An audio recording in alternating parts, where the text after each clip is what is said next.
में दो भाई रहते थे, विक्रम और राघव। बड़ा भाई विक्रम बहुत अमीर था।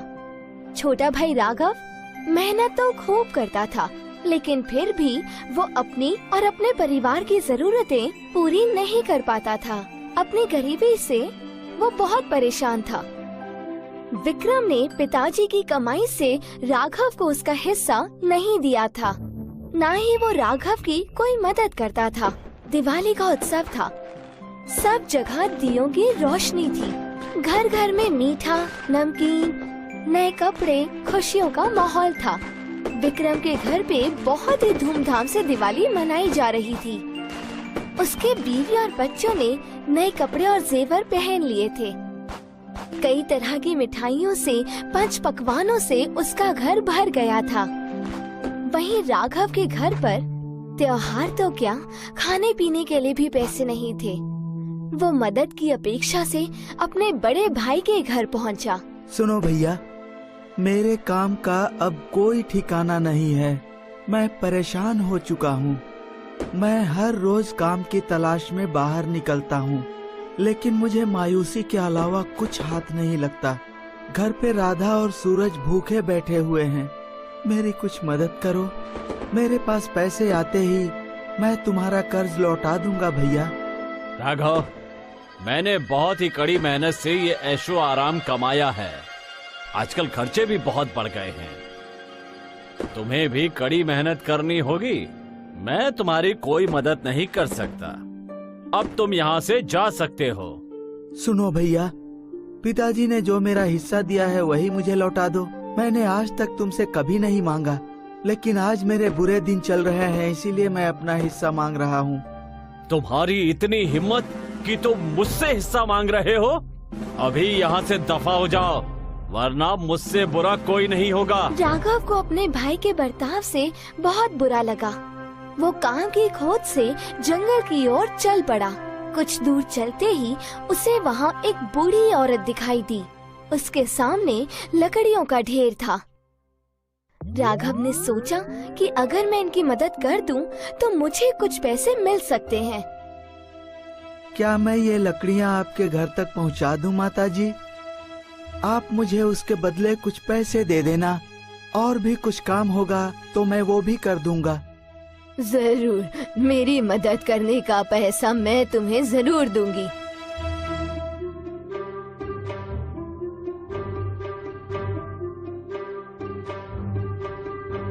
लेकिन तुम इतने दुखी क्यों लग रहे हो? घर पर बीवी बच्चा भूखे हैं। खाने के लिए घर पर अनाज का एक दाना भी नहीं है। कहीं भी काम नहीं मिल रहा है। दुखी मत हो, ये लो केसर की मिठाई। कुछ आगे चलते ही 4 घने पेड़ दिखेंगे। उनके पीछे ही छोटी सी एक गुफा है। उसमें 3 बौने रहते हैं और उन्हें ये मिठाई बहुत पसंद है। जैसे ही वो ये मिठाई देखेंगे, वो तुमसे ये मिठाई मांगेंगे। तुम इस मिठाई के बदले उनसे चक्की मांग लेना। चक्की के आते ही तुम्हारे दिन बदल जाएंगे। राघव ने बूढ़ी औरत की मदद की और उनसे वो मिठाई लेके जंगल में आगे बढ़ने लगा। कुछ देर चलने के बाद उसे 4 बड़े पेड़ दिखाई दिए। उनके पास जाते ही राघव को एक गुफा दिखाई दी। उसका दरवाजा बहुत ही छोटा सा था। वह झुककर गुफा के अंदर गया। जैसे ही वह अंदर गया, उसने देखा 3 बौने अंदर खड़े थे। राघव के हाथ में केसर की मिठाई देखकर वह तीनों ही बहुत खुश हुए। हमें ये केसर की मिठाई बहुत पसंद है। क्या तुम हमें ये दे सकते हो? हाँ, ये मिठाई तुम हमारे लिए यहीं रख दो। ठीक है, मैं ये मिठाई आप लोगों को देने के लिए तैयार हूँ, लेकिन मुझे इसके बदले आप लोग वो चक्की दे दो। ठीक है, हम तुम्हें ये चक्की दे देते हैं। लेकिन सुनो, ये कोई मामूली चक्की नहीं है, ये जादुई चक्की है। तुम इससे जो मांगोगे वो तुम्हें मिल जाएगा। और जैसे ही तुम्हारी जरूरत पूरी हो जाए, तुम इस पर एक लाल रंग का कपड़ा डाल देना। इस चक्की को रोकने का यही एक तरीका है। शुक्रिया, मैं इस बात को जरूर याद रखूंगा।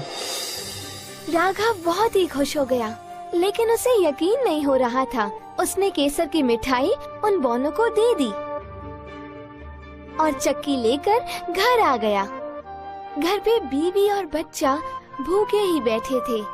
राघव ने पत्नी को सारी घटना बताई। उन्होंने एक चादर बिछाकर चक्की उस पर रख दी। राघव ने चक्की से कहा, चक्की चक्की चावल दे दो। देखते ही देखते वहाँ चावल का ढेर लग गया। फिर राघव ने लाल कपड़ा डालकर चक्की को रोक दिया। फिर एक एक करके उसने चक्की से दाल, गेहूं और बाकी का अन्य सामान भी मांग लिया। राघव और उसके घर वालों ने भरपेट खाना खाया। अब राघव बाकी का अनाज लेकर बाजार जाके बेच आता था। देखते ही देखते राघव की आर्थिक परिस्थिति सुधरने लगी। पहनने के लिए अच्छे कपड़े, भरपेट खाना और बच्चे की शिक्षा, सब कुछ आसान हो गया। राघव ने नया घर भी बनाया। यह बात उसके बड़े भाई विक्रम तक पहुंच गई। यह जानकर उसे बहुत हैरानी हुई। कल तक तो इस राघव के पास खाने तक के लिए पैसे नहीं थे। अब इतने सारे पैसे, नया घर, कपड़े, खाना पीना, बच्चों की शिक्षा, कहाँ से आया इसके पास इतना पैसा? मुझे ये राज जानना ही चाहिए। वह खाना खाने के बहाने राघव के घर गया। खाना खा के वापस ना जाते हुए वह खिड़की के बाहर रुक गया और छिपकर वह घर पे नजर रखने लगा।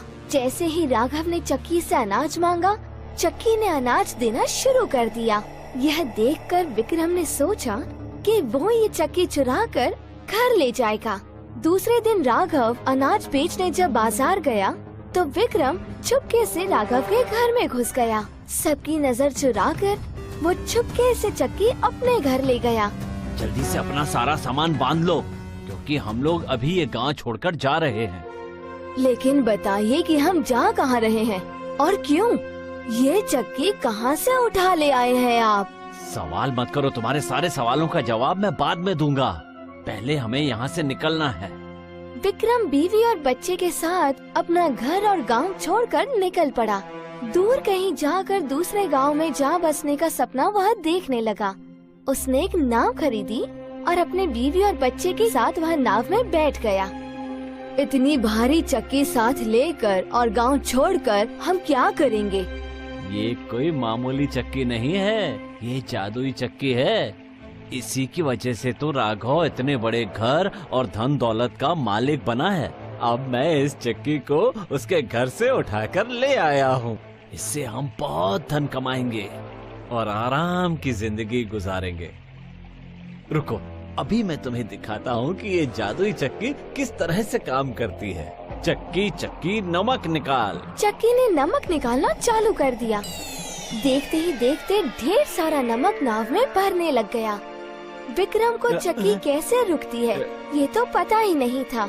नमक के वजन से नाव पानी में डूबने लगी। विक्रम और उसका परिवार पानी में गोते खाने लगे। विक्रम के लालच की वजह से उसे और उसके परिवार को अपनी जान गंवानी पड़ी। राघव मेहनती था, भले ही चक्की अब उसके पास नहीं थी, लेकिन आज तक चक्की ने जो भी दिया था राघव ने अपनी मेहनत से उसे दुगना कर दिया था और खुशी से जीने लगा।